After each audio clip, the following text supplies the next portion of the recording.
عجیب لڑکا۔ بزرگ مہر جب پیدا ہوا تو اس کی ماں خواجہ بخت جمال کو یاد کر کے بہت روئی۔ عرصے سے اس کی خیر خبر معلوم نہیں ہوئی تھی اور نہ وزیر الکش نے ہی اس بارے میں کچھ بتایا تھا۔ بدنصیب عورت کئی دفعہ وزیر کے محل کی طرف گئی مگر غلاموں اور دربانوں نے اسے دھکے دے کر نکال دیا۔ وہ دکھیا قسمت پر صبر شکر کر کے گھر میں بیٹھ گئی اور محنت مزدوری کر کے اپنا اور اپنے بچے کا پیٹ پالنے لگی۔ ننھا بزرگ مہر جتنا خوبصورت تھا اتنا عقل مند بھی تھا۔ ایسی ایسی باتیں کرتا جنہیں سن کر بڑے بوڑھے دانتوں میں انگلیاں دبا لیتے۔ جب وہ 5 برس کا ہوا تو اس کی ماں اسے لے کر اپنے محلے کے ایک استاد کے پاس گئی۔ اس استاد کے پاس محلے بھر کے بچے پڑھنے آتے تھے۔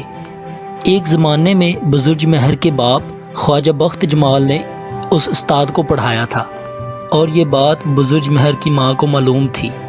اس نے استاد سے کہا، بچہ تمہارے استاد کا بیٹا ہے، تمہارے استاد کو وزیر الکش نے کسی کام سے چین بھیجا ہے، وہ ابھی تک لوٹ کر نہیں آیا، وہ ہوتا تو اپنے بچے خود پڑھاتا، مگر اب تم یہ فرض ادا کرو۔ استاد نیک آدمی تھا، اس نے بزرگ مہر کو پیار کیا اور کہا کہ میں اسے محبت اور شوق سے پڑھاؤں گا۔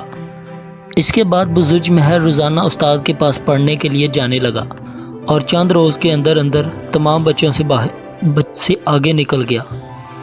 جو بچے ایک سبق 2 دن میں یاد کرتے اسی سبق کو بزرگ مہر 1 گھنٹے میں یاد کر لیتا تھا۔ ابھی وہ 10 برس ہی کا تھا کہ اس نے کئی علم اور فن سیکھ لیے اور ان میں خوب ماہر ہو گیا۔ ایک روز شام کو بزرگ مہر چھٹی کے بعد گھر گیا تو اس کی ماں بستر پر لیٹی تھی۔ اس نے پوچھا، اماں لیٹی کیوں ہو؟ مجھے بخار ہو گیا ہے بیٹا، ماں نے کہا۔ آج تم بھوکے ہی سو گے بیٹا، میں مزدوری نہیں کر سکی، اس لیے کھانے کے لیے گھر میں کچھ نہیں ہے۔ یہ سن کر بزرگ مہر بے حد فکر مند ہوا۔ اپنی بھوک سے زیادہ اسے اپنی ماں کی بیماری کا دکھ تھا۔ وہ کہنے لگا، اماں کیا گھر میں کوئی ایسی چیز نہیں جسے بازار میں بیچ آؤں اور کچھ رقم مل جائے؟ نہیں بیٹا، اب ایسی کوئی چیز باقی نہیں رہی جو بازار میں بک سکے، پہلے ہی تمام چیزیں ایک ایک کر کے بک چکی ہیں۔ ہاں، طاق کے اوپر تمہارے نانا حکیم حماس کے ہاتھ کی لکھی ہوئی ایک بہت پرانی کتاب پڑی ہے، کوشش کرو شاید یہ کتاب کوئی خرید لے۔ بزرگ مہر نے طاق میں جھانکا تو کونے میں ایک موٹی سی کتاب پڑی تھی جس پر موٹے حروف میں لکھا تھا، حماس نامہ، نصیحت حماس۔ جو شخص اس کتاب کو غور سے پڑھے گا اور سمجھے گا اس پر اگلی پچھلی تمام باتیں ظاہر ہو جائیں گی۔ کتاب بے حد پرانی تھی اور اس کے ورق نہایت بوسیدہ تھے، کہیں کہیں الفاظ بھی دھندلے پڑ گئے تھے۔ بزرگ مہر یہ کتاب دیکھ کر اسے پڑھنے میں مصروف ہو گیا۔ تھوڑی ہی دیر بعد وہ چلا چلا کر رونے لگا مگر ساتھ ساتھ کتاب بھی پڑھتا جاتا تھا۔ پھر یکا یک وہ ہنسا اور کہکہے لگانے لگا۔ بیٹے کی یہ حالت دیکھ کر ماں اپنی بیماری بھول گئی اور کہنے لگی، کتاب پڑھ کر کہیں تمہارا دماغ تو نہیں چل گیا؟ ابھی تم دھاڑے مار مار کر رو رہے تھے اور اب کہکہے لگا رہے ہو۔ بزرگ مہر نے کتاب بند کر دی اور ماں سے کہا، یہ عجیب و غریب کتاب ہے، اسے پڑھ کر مجھے پتہ چل گیا ہے کہ ایک ظالم شخص نے کس طرح میرے بے گناہ باپ کو ہلاک کیا۔ یہی وجہ تھی کہ میں رویا اور ہنسا یوں کہ میں انشاءاللہ اس ظالم سے اپنے باپ کے خون کا بدلہ لینے میں کامیاب ہو جاؤں گا۔ بزرگ مہر کی ماں نے جب یہ سنا کہ خواجہ بخت جمال کو ہلاک کر دیا گیا ہے اور یہ خون وزیر الکش نے کیا ہے تو وہ بھی خوب روئی، لیکن بزرگ مہر نے اسے دلاسا دیا اور کہا کہ اماں اب رنج نہ کرو، میں بہت جلد وزیر سے انتقام لوں گا۔ یہ کتاب بتاتی ہے کہ بادشاہ مجھے اپنا وزیر بنائے گا۔ میرے باپ کا ڈھانچہ ابھی تک اسی جگہ موجود ہے جس جگہ الکش وزیر نے نیا محل بنوایا ہے۔ اچھا، اب میں بازار جا کر کھانے پینے کی چیزیں لاتا ہوں، لیکن چیزیں خریدنے کے لیے تمہارے پاس پیسے کہاں ہیں؟ کسی سے ادھار لوگے؟ نہیں اماں، ادھار لینا ٹھیک نہیں۔ اس کتاب نے مجھے ایک ایسا طریقہ بتا دیا ہے جس سے میں کھانے پینے کی چیزیں پیسوں کے بغیر ہی لے آیا کروں گا، تم فکر نہ کرو۔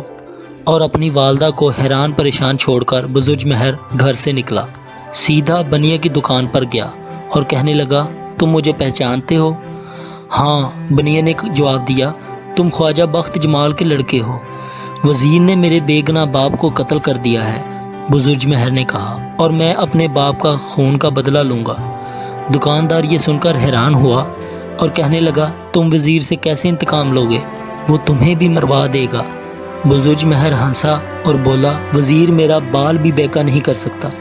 اچھا، اب تم ایسا کرو کہ روزانہ 2 سیر آٹا، 1 سیر شکر، آدھا سیر گھی، 5 سیر کوئلے میرے گھر بھجوا دیا کرو۔ لیکن پیسے؟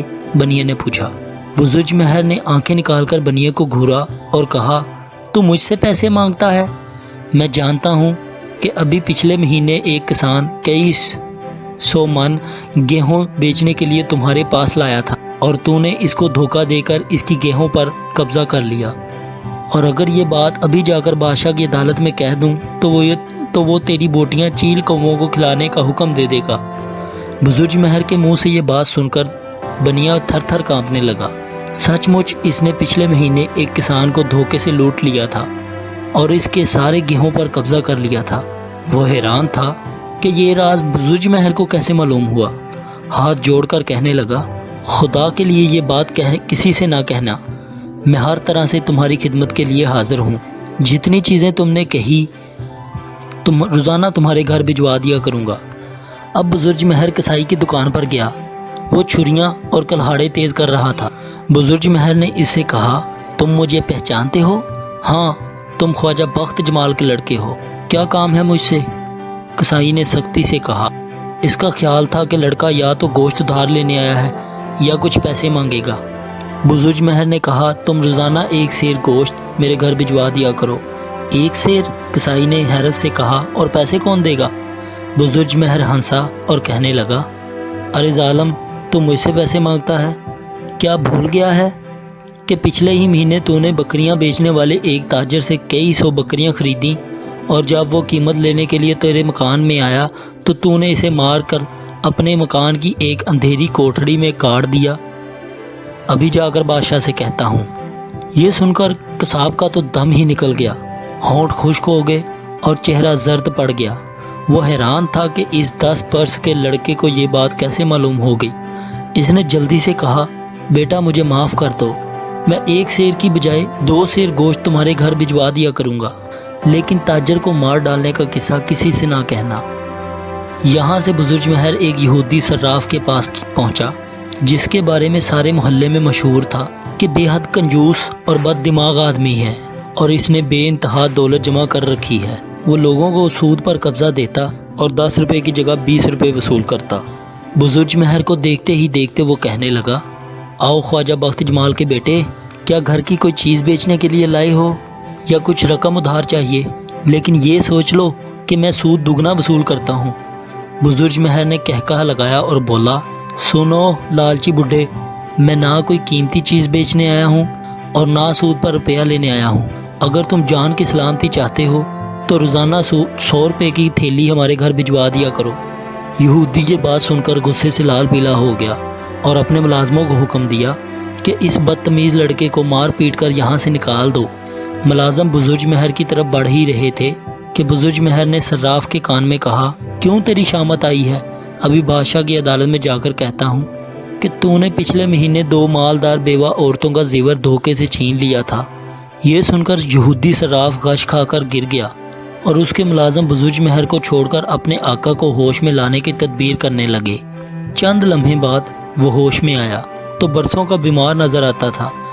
اس نے بزرگ مہر کو ایک طرف بلا کر بڑی عاجزی سے کہا، یہ بات بادشاہ سے ہرگز نہ کہنا، میں روزانہ 100 روپے کی تھیلی تمہارے گھر بھجوا دیا کروں گا، اگر کسی دن ناغہ کیا تو تمہاری خیر نہیں۔ بزرگ مہر نے کہا اور اچھلتا کودتا اپنے گھر چلا گیا۔ تھوڑی دیر بعد بنیے کی دکان سے اس کا نوکر گیہوں کا آٹا، شکر، گھی اور کوئلے لے کر آیا۔ پھر کسائی کا گوشت نوکر گوشت دے گیا اور اس کے بعد صراف خود آیا اور 100 روپے کی تھیلی دے کر خاموشی سے چلا گیا۔ بزرگ مہر کی ماں یہ سامان دیکھ کر حیران تھی، کہنے لگی، بیٹا یہ کیا معاملہ ہے؟ تم نے یہ سامان کتنے روپے کا خریدا اور رقم کہاں سے آئی؟ اماں یہ بات نہ پوچھو، بزرگ مہر نے ہنس کر کہا، یہ سب میرے نانا حکیم